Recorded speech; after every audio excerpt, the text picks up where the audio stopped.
வணக்கம். ஜவைஜட் from ஜவ்வாதுவட்டி Pudur power writer அப்படிங்கிற இந்த யூடியூப் சேனல் மூலமாக உங்களை மீண்டும் சந்திப்பு ரொம்ப மற்றற்ற மகிழ்ச்சி. அத்தோடு எங்கள் சேனலை சப்ஸ்கிரைப் பண்ணுங்கள், பெல் பட்டன் அழுத்த மறந்துடாதீங்க. அத்தோடு எல்லாத்துக்கும் ஷேர் பண்ணுங்கள்.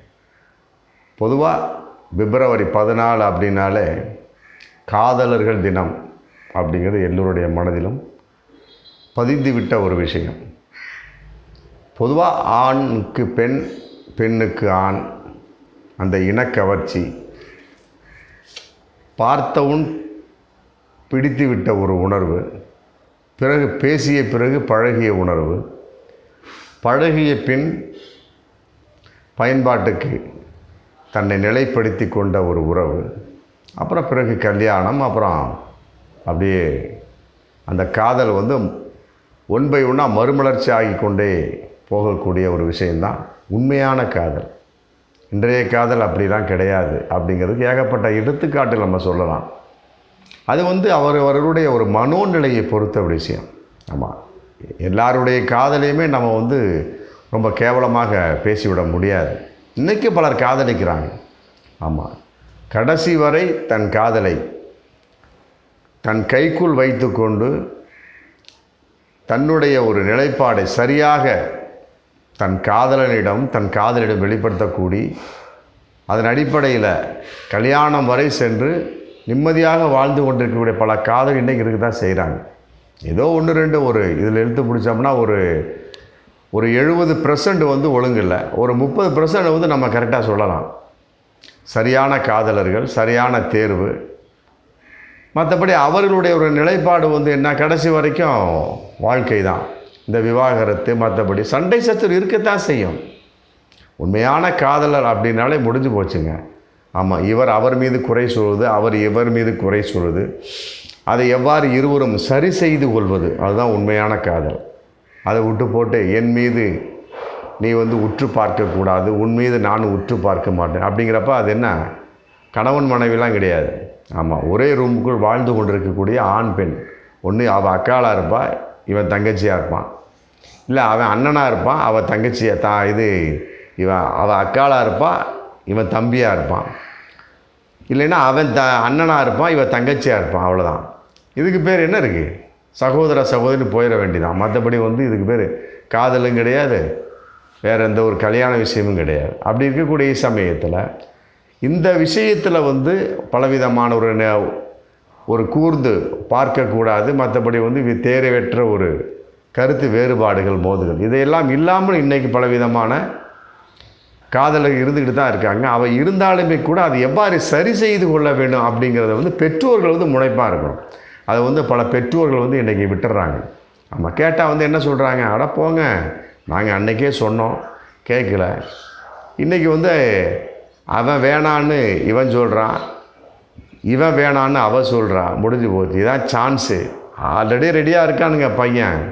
டக்குன்னு என் பொண்ணை நான் இப்போ தாட்டி விட்ருவேன், வேலை முடிஞ்சேன், அவன் என்கிட்ட போயிட்டு போகலாம், நமக்கு எதுக்கு. அந்த பக்கம் கேட்டால் ஐயோ வேணாங்க, அவன் ரொம்ப மோசமான குடும்பம். நான் என் பையன்கிட்ட எவ்வளவோ சொன்னனுங்க, கேட்கவே இல்லை. ஆமாம், ஆனால் இன்றைக்கி அவன் என்ன சொல்கிறான், அவனாக உணர்ந்து ஒரு வருஷம் கூட ஆகலை, உணர்ந்து என்ன பண்ண வேணாம் அப்படிங்கிறான். இதான் எனக்கு நேரம்ங்க. அது ஒன்றும் கிடையாது. எங்கள் பக்கத்தில் அற்புதமான ஒரு பொண்ணு இருக்குது, டக்குன்னு கல்யாணம் பண்ணிட்டு நான் ரெடி பண்ணி வச்சுருந்தேன். இவன் செஞ்ச கூத்துக்காக நம்ம என்ன பண்ண முடியாது. கூட பல பெற்றோர்கள் காதலர்கள் செய்யக்கூடிய மன முறிவுகளுக்கு மகிழக்கூடிய வகையில் தான் பல பெற்றோர் இன்றைக்கி இருந்துகிட்ருக்குறாங்க. அது ஒரு வகையில் இன்றைக்கி போயிட்டு தான் இருக்குது. இருந்தாலும் அவைகளெல்லாம் இல்லாமல் சரியான ஒரு காதலை க்ளீனாக வெளிப்படுத்தக்கூடிய விஷயம் அப்படிங்கிறது இன்றைக்கி பலவிதமான தம்பதிகள் செய்துட்டு தான் இருக்காங்க. பொதுவாக காதல், கல்யாணம், குழந்தை பிறப்பு, வாழ்க்கையில் அப்படி தத்துவம் அப்படிங்கிற போயிட்டே இருக்கிறாங்க. அது ஒரு வகையில் இன்றைக்கி அற்புதமாக இருந்தாலுமே கூட சில ஒரு 30% ரேஞ்சுக்கு தான் இன்றைக்கி உண்மையான காதல். மற்றபடி 70-75லாம் ஏற்றுக்கொள்ள முடியாத என்னமோ ஒரு இன்ஃபேசிவ், அதாவது ஒரு இனக்கவர்ச்சிக்கிற ஒரு கான்செப்ட் தான் போயிட்டுருக்கு. இதையெல்லாம் விட அந்த காதலர்கள் தினம் அப்படிங்கிறது 14ஆம் தேதி. ஆமாம், அதை வெளிநாடுகளெல்லாம் ஒரு பிப்ரவரி 7ஆம் தேதியை ஸ்டார்ட் பண்ணிடுவாங்க. அது இந்த இந்தியாவில் நிறைய பேருக்கு தெரியல. ஆமாம், வருங்காலங்களில் அது தொடர்கள்லாம் அப்படிங்கிறது தெரில. அதாவது பிப்ரவரி 7ஆம் தேதி ஸ்டார்ட் பண்ணிடுவாங்க. பல காதல்களை சந்தித்து கொண்டு ரோஜா தினம் கொண்டாடுவது அப்படிங்கிறது பிப்ரவரி 7ஆம் தேதி. அதுக்கு பின்னால் வந்து பிப்ரவரி 8ஆம் தேதி வந்து ரொம்ப நாள் காதலிச்சுட்டு இருந்திருப்பாங்க, காதலை சொல்லாமல் இருப்பாங்க. காதலை வந்து பிப்ரவரி 8ஆம் தேதி சொல்லுவாங்க. ஆமாம், அதுக்குன்னு ஒரு குறிப்பிட்ட கால அளவுகள் வைத்து பிப்ரவரி 8ஆம் தேதி நான் வந்து என் காதலிடம் என்னுடைய காதலை வெளிப்படுத்தப் போகின்றேன் அப்படிங்கிற ஒரு நிலைப்பாட்டு இன்றைக்கி பல பேர் இருந்துகிட்டு தான் இருக்காங்க. பிப்ரவரி 8ஆம் தேதி. அப்புறம் 9ஆம் தேதி வந்து ஒரு கிஃப்ட் வாங்கி கொடுப்பாங்க. 8ஆம் தேதி 8ஆம் தேதி காதலை சொல்லியாச்சு, முடிஞ்சுமா. அதான் 7ஆம் தேதி ரோஜா தினம், ரோஜாக்கள் கொடுத்து ஒரு கிஃப்ட்டை ஒரு சப்ஜெக்ட் பண்ணி, அப்புறம் 8ஆம் தேதி காதலை சொல்லக்கூடிய ஒரு தினமாக கொண்டாடக்கூடிய ஒரு சூழல் இன்றைக்கி இருக்குது. அப்புறம் 9 பரிசு வாங்கி கொடுக்கக்கூடிய ஒரு சூழல். ஆமாம், அது பலவிதமான பொம்மைகள், மற்றபடி நினைவை வைத்துக்கொள்ள விஷயங்கள் சொல்லி போட்டு, அப்புறம் 10ஆம் தேதி என்ன பண்ண அந்த பரிசை கட்டிப்பிடித்து தூங்கக்கூடிய அளவுக்கு இதுக்கும் பலவிதமான பரிசுகள் இருக்குது. ஆமாம், ஆணாக இருந்தால் பெண்ணை போன்ற ஒரு பரிசு, பெண்ணாக இருந்தால் ஆணை போன்ற ஒரு பரிசு. ஆமாம், இவள் தான் என் காதலி, இவன் தான் என் காதலன்னு சொல்லி போட்டு அந்த பொம்மைகளை கட்டிப்பிடித்து தூங்கக்கூடிய அளவுக்கு கூட பலவிதமான காதலை வெளிப்படுத்தக்கூடிய அளவுக்கு இன்றைக்கி அந்த ஒரு காதல் போயிட்டு தான் இருக்குது. அது வந்து பிப்ரவரி 10ஆம் தேதி நடக்கும்.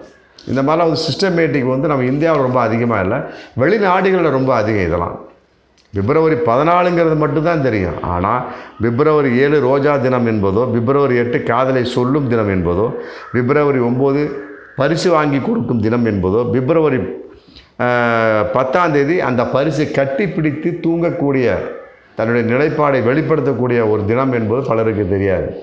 ஆமாம், அடுத்தது பார்க்கக்கூடிய விஷயம் பிப்ரவரி 11. ஆமாம், உடனே இதெல்லாம் நடந்துடுதா. அவங்க வந்து ஆரம்பத்தில் ஒரு வருஷமோ 2 வருஷமோ பண்ணிகிட்டு இருந்திருப்பாங்க. அது வந்து கொஞ்சம் கொஞ்சமாக ஒரு ஷார்ப்பு பண்ணி என்ன பண்ணுவாங்க, பிப்ரவரி 7ஆம் தேதியிலேருந்து ஸ்டார்ட் பண்ணணும். அதான் வந்து ஒரு 1 by 1 வரக்கூடிய ஒரு அந்த காதலர்களுடைய ஒரு அடிப்படை தத்துவம் தான். அப்புறம் இந்த பிப்ரவரி 11 என்ன பண்ணுவாங்க, காதலை வந்து நான் உன்னை காதலிக்கிறேன், நீ என்னை காதலிக்கிறேன் அப்படிங்கிற மாதிரி சப்ஜெக்ட் பண்ணி சத்தியம் செய்து கொள்ளக்கூடிய ஒரு தினம். அது வந்து பிப்ரவரி 11. காதலர் தனக்குத்தானே சத்தியம் செய்து அழுது கண்ணீர் வடிக்கக்கூடிய ஒரு சூழலாம் நம்ம வெளிநாடுகள் நிறையா பார்க்கலாம். பிரிந்து போகிறார்கள் என்பது இந்த வகையில் நம்ம பேசக்கூடாது. பிப்ரவரி 11 என்பது காதலர்கள் சத்தியம் செய்யக்கூடிய ஒரு சூழல். பிறகு அப்புறம் என்ன, அப்புறம் அடுத்த நாள் அப்படியே போயிடுவாங்க. அப்புறம் 12ஆம் தேதி மீண்டும் சந்திப்பாங்க. அப்புறம் கட்டி பிடிச்சிக்குவாங்க, முடிஞ்சு போகுது. உணர்ச்சி வசப்பட்டு கட்டி பிடித்து கொள்ளுதல் பிப்ரவரி 12ஆம் தேதி தான் அது நடக்கும். அது மாதிரி வரிசைகரமாக செயல்படக்கூடிய ஒரு சூழல் இன்றைக்கி இருந்துகிட்டு தான் இருக்குது. அடுத்தது பிப்ரவரி 13 வந்து 12 கட்டி பிடிச்சாங்க இல்லையா, அப்புறம் யாராவது வந்துடும் இப்படி அப்புறம் பிரிஞ்சிருவாங்க, அப்புறம் போயிடுவாங்க. அப்புறம் திருப்பியும் பிப்ரவரி 13ஆம் தேதி மீண்டும் சந்திப்பாங்க. சந்திக்கக்கூடிய சூழல் என்ன ஆகும், டக்குன்னு தனக்கு தானே கிஸ் அடிச்சுக்குவாங்க, முத்தமிட்டு கொள்வார்கள். ஆமாம், அது லிப் டு லிப்பா லிப்பு லாக்கா அப்படிங்கிறது அவங்கவுங்களுக்கு தான் தெரியும். புரியுதுங்களா. கன்னத்தில் முத்தம் விடுது, ஒரு வகையான ஒரு காதல் முத்தம். அப்புறம் லிப் டு லிப்பு, காதல் அப்படின்னாலே லிப் டு லிப்பு தான், முடிஞ்சு போச்சு. ஆமாம், கன்னத்தில் முத்தம் விட்டாலுங்க அது வேறு விதமாக போதும். குழந்தையை பார்த்து கன்னத்தில் முத்தம் விட்டால் அப்படி சொல்லலாம், என்ன அதெல்லாம் வேறு வகை. காதலர் ஆணுக்கு பெண், பெண்ணுக்கு ஆண் காதலிக்கிறாங்க அப்படின்னா முடிஞ்சு போச்சு. Lip to lip, lip lock பண்ணி அப்படியே ஒரு 5 நிமிஷம் 10 நிமிஷம் உறிஞ்சி எடுத்துட வேண்டியது. அந்த மாதிரிலாம் பல விதமான காதல்லாம் இன்றைக்கி இருந்துகிட்ருக்கு. அப்படியே இருக்குது. இது வந்து பிப்ரவரி 13ஆம் தேதி நடக்கும். அப்புறம் பிப்ரவரி 14 அதுதான் வந்து ஃபுல்லாக கம்ப்ளீட் காதலர்கள் தினமாக கொண்டாடக்கூடிய ஒரு விஷயம். அந்த காதலர்கள் தினம் அப்படின்னா என்ன நடக்கும், எல்லாமே நடக்கும். ஃபஸ்ட்டு வாங்கி கொடுத்தா பார்த்திங்கன்னா ரோஜா தினம், ரோஜா வாங்கி கொடுப்பாரு. அப்புறம் மீண்டும் அந்த ஃப்ளாஷ்பேக்கை கதையை காதலை சொல்லுவார். அப்புறம் அன்றைக்கி பிப்ரவரி 14 மீண்டும் ஒரு பரிசு வாங்கி கொடுப்பாரு. பரிசு வாங்கி கொடுத்து அன்றைக்கி ராத்திரியை கட்டி பிடிச்சி தூங்குவார். அப்புறம் அன்றைக்கி சந்திச்சுக்கு என்ன பண்ணுவாங்க, மீண்டும் சத்தியம் செய்து கொள்வார்கள். அப்புறம் என்ன பண்ணுவாங்க, பிப்ரவரி 14 ஆகி போச்சு இல்லையா. ஆமாம், அவங்க பெரும்பாலும் வந்து பிப்ரவரி 14 கட்டி பிடிச்சி ஸ்ட்ரைட்டாக கிஸ் அடிச்சிருவாங்க, முடிஞ்சு போச்சு. அவ்வளோதான், முடிஞ்சு போச்சு. இனி அடுத்தது என்ன, கல்யாணம். அது அவங்க கையில் தான் இருக்குது. இந்த மாதிரிலாம் வந்து ஸ்டெப் டு ஸ்டெப்பாக ஒரு 7 ஸ்டெப் இருக்குது. 7, 8, 9, 10, 11, 12, 13, 14 8 ஸ்டெப்பு வருது. இந்த 8 ஸ்டெப்பு கான்செப்ட் வரக்கூடிய சமயத்தில் இது வந்து 1 by 1 இன்றைக்கி இது வெளிநாடுகளில் கொண்டாடி மகிழக்கூடிய ஒரு விஷயம். ஆனால் நம்ம நாட்டில் அப்படி கிடையாது. பிப்ரவரி 14 மட்டும்தான். அதுக்கு பழைய அரசியல் சூழ்ச்சிகள்லாம் வந்து சில பாசிச கும்பல் சனாதன போக்குள்ள என்ன பண்ணுவான், கழுதைக்கு கழுதை கல்யாணத்தை பண்ணி வைக்கிறது, மற்றபடி வந்து வாங்கடா கட்டுங்கடா தாலியை சொல்லி போட்டு சில பாசிச சனாதன போக்குள்ள ஏன் பல விதமான இந்த அமைப்புக்குள்ளே அதை செஞ்சுட்டு தான் இருந்தாங்க. ஆமாம், இந்த வருஷம் எந்த பொசிஷன் அப்படிங்கிறது தெரியல. ஒவ்வொரு வருஷமும் அதை செய்யக்கூடிய ஒரு சூழல் இன்றைக்கி இருந்துகிட்ருக்கு. கேட்டால் நாங்கள் காதலுக்கு எதிரி அப்படிம்பாங்க. இன்னொரு கும்பல் என்ன சொல்கிறாங்க, காதலிங்க, ஆனால் இவங்க காதலிக்கிறாங்களா என்ன, கட்டி பிடிக்கிறது கிஸ் அடிக்கிறது, அது என்ன காதல், அதுக்கு பேர் காதல் கிடையாது. இவங்க வந்து வேணுமென்றே உறவுக்காக காதல் செய்கிறார்கள், மோகத்துக்காக காதல் செய்கிறார்கள், காமத்துக்காக காதல் அதை மட்டுமே நாங்கள் கண்டிக்கின்றோம் அப்படின்னு சொல்லிவிட்டு கட்டுக்கடா தாலி போட்டு அவனை விரட்டிட்டு போகிறோம். அது எப்படி விரட்டும், அது எப்படி கட்டுவான்? பிப்ரவரி 14 கட்டிட முடியுமா? 7 ரோஜாவை கொடுத்தோம், 14 வந்து எல்லாத்தையும் உட்காந்து பேசிட்டு உட்காந்துட்டுப்போம், அவ்வளோதான் முந்து போச்சு. ஆக இப்படி ஒரு சூழல் இருக்குது. நம்ம இதையெல்லாம் மீறி கல்யாணம் செய்து அப்புறம் அந்த கல்யாணம் செய்ததுக்கு பின்னால் ஒன்றாக வாழணும். ஆமாம், உனக்கு நீ எனக்கு நான் அப்படின்னு ஒன்றாக வாழ்ந்து கரெக்டாக குழந்தையை பெற்று வாழ்க்கையை அப்படியே கொண்டு போகணும். அதெல்லாம் வந்து ஒரு 30% தான். மற்ற 70%லாம் வந்து எல்லாம் பேக்கப் முடிஞ்சு போச்சு. ஆமாம், அதனால் வந்து பெரும்பாலும் ஆமாம் என்னை பொறுத்த வரைக்கும் ஒரு சொல்லக்கூடிய சூழல் அப்படின்னா காதலிக்கக்கூடிய ஒரு சூழலாக 1 by 1 வரிசையாக ஒரு விஷயத்தை செய்யுங்க. உண்மையாக காதலியுங்கள், உண்மையாக கல்யாணம் செய்யுங்கள், பிறகு குழந்தையை பெற்று பெருகுங்கள். ஆமாம், இல்லாவிட்டால் காதலிக்காதீர்கள். அதான் என்னுடைய ஒரு மிக அற்புதமான ஒரு அறிவுரை. பார்ப்போம் மீண்டும் அடுத்த வீடியோ. நன்றி.